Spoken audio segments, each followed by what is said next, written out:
பஞ்சகால முடிவிற்கு வரப்போகிறது. பஞ்சகால முடிவிற்கு வரப்போகிறது. குறைவுகள் நிறைவாக போகிறது. கர்த்தர் நம்மை திருப்தியாக்க போகிறார். கர்த்தர் நம்மை மிச்சம் எடுக்க உதவி செய்ய போகிறார்.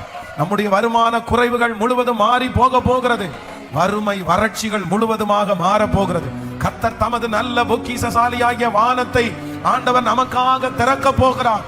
நீயோ அநேகம் ஜாதிகளுக்கு கடன் கொடுப்பாய், கடன் வாங்காதிருப்பாய் என்கிற அந்த வாக்குத்தத்தம் நாம் அநேகர் தலையின் மேல கர்த்தர் வைக்க போகிறார்.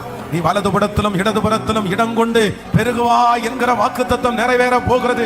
நீங்கள் இப்பொழுது இருக்கிறதை பார்க்கலாம் 1000 மடங்கு அதிகமாகும்படி உங்கள் பிதாக்களின் தேவனாகிய கர்த்தர் உங்களுக்கு சொல்லியபடியே உங்களை ஆசீர்வதிப்பாராக. ஆரம்பிக்கும் போது 5 அப்பம் 2 மீன், முடியும் போது 20,000 பேர் சாப்பிட்டு மிச்சம் 12 கூடைகள். ஹல்லேலூயா.